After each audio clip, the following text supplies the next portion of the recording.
It's the 23rd of August 2008 and we are coming to you live from the News First studios here in Colombo on lunchtime news this afternoon.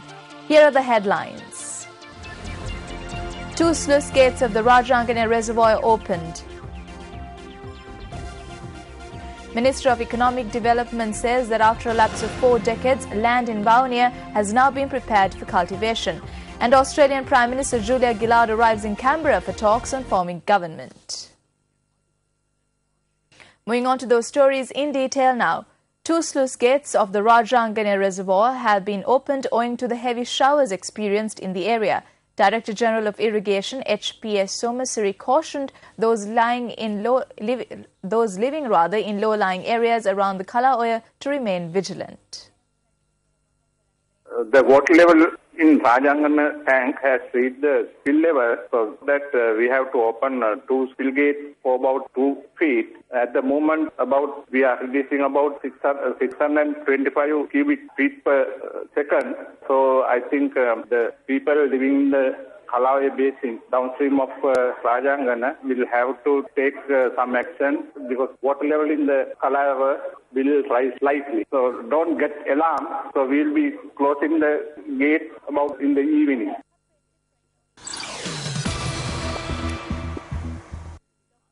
A meeting to evaluate the progress made in the Vavuniya district was held yesterday. Speaking here, Minister of Economic Development Basil Rajapaksa said that after a lapse of 4 decades, land has now been prepared for cultivation during the Maha season.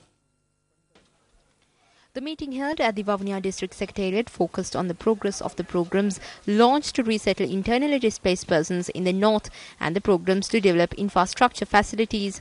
The Minister of Economic Development noted that cultivating abandoned paddy land, removing landmines and constructing waterways are taking place swiftly. The minister went on to say that while good progress has been made in resettling people in the northern province, these areas will be further developed using both local and foreign aid. A group including many ministers was present for this progress evaluation meeting.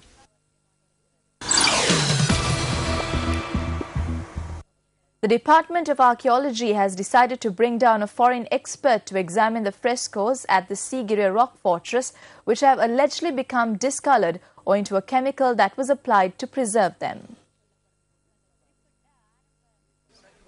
Commissioner General of Archaeology Dr. Senara Dissanayake said that a specialist from the International Centre for the Study of the Preservation and Restoration of Cultural Property will be flown into the country for this.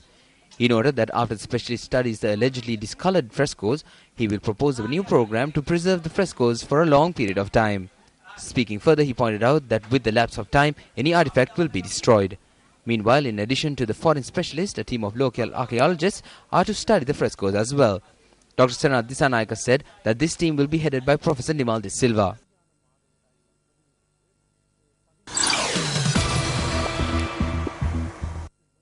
The Election Secretariat has urged those who are yet to receive the census sheets to revise the 2010 electoral list to file complaints with the District Election Secretariats immediately. Deputy Commissioner of Elections Mahinda Deshapriya speaking to News First said that the distribution of census sheets has been completed. He noted that filled-out sheets are being recollected at the moment. The Election Secretariat hopes to complete this task by the 15th of next month. The Secretariat went on to say that if the filled-out census sheets are not returned in due time, those names will not be included in next year's electoral list.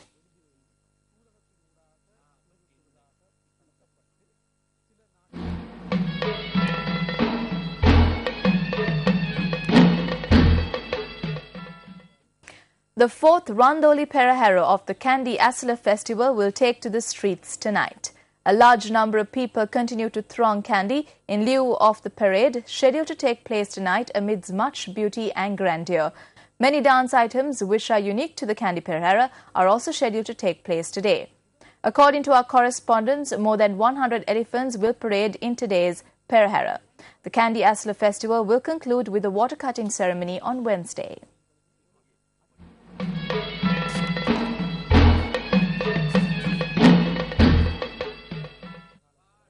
The elephants that will be participating in the Kandy Perahera were subject to medical examinations today.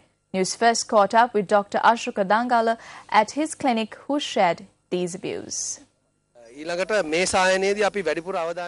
At this clinic, we pay attention to the amount of vitamins and minerals given to the elephants, especially the calves. Secondly, we look into the older elephants. We have around 30 older elephants at this clinic. We have introduced a special treatment for these elephants at this time. It is not a hormonal injection, however. All this time we were using hormonal injections. When this is administered, the elephants tend to put on weight and eat more. We also hope to carry out treatment for illnesses and diseases, and if it is necessary, we have brought equipment that will allow us to carry out blood and urine tests as well.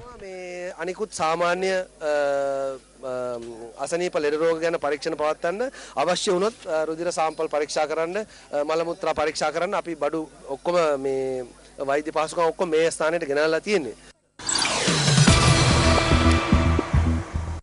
Minister of Water Supply and Drainage Dinesh Gunawardena says that he will not allow a water crisis to be created in the country.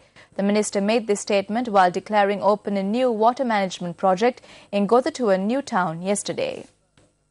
This water management project, which is being constructed at a cost of 2 billion rupees, is funded by Japan. The opening ceremony of the project was attended by several ministers and the Japanese ambassador to Sri Lanka.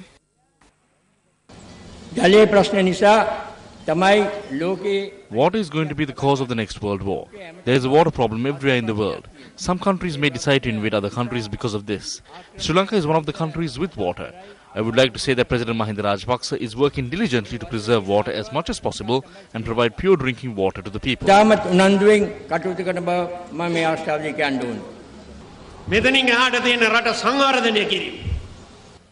From beyond this point, what we have to do is develop the country. Remember that during our lifetime itself, people in the world will start crying over water. It's the President's objective to ensure that Sri Lanka will not be faced with this situation. The National Water Board hopes to commence this new project at a time when water is being reused several times in view of the impending water crisis.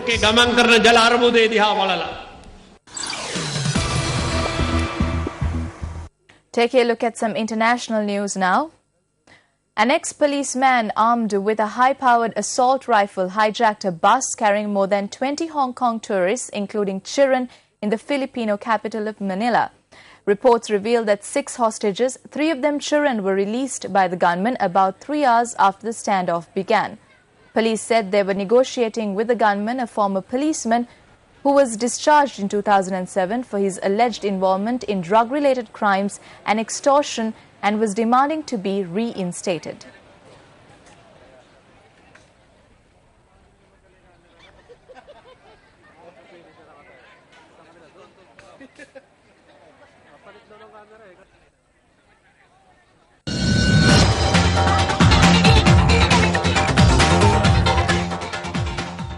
In international news this afternoon, Australian Prime Minister Julia Gillard arrives in Canberra for talks.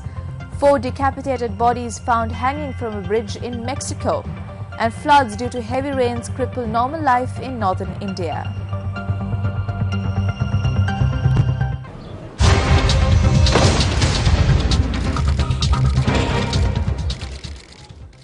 Australian Prime Minister Julia Gillard arrived in Canberra today to begin talks with the independents. Gillard went directly to her office in the Parliament House without talking to the reporters camped outside. The leader of the Liberal National Coalition, Tony Abbott, also left his home in Sydney, and he was expected in Canberra later in the day. Australia looks likely to be in political limbo for at least another week as the vote count drags on. Projections for the election result put Labour and the Conservatives on 73 seats each in the 150-seat lower house. 3 independents and 1 Green MP would hold the balance of power in a parliament where 76 seats are needed for a majority. All the independents have said they are keeping open minds and will want to talk to both leaders of the major parties. The negotiations, though, may not go too far until the final election results are known, which could take a week or more.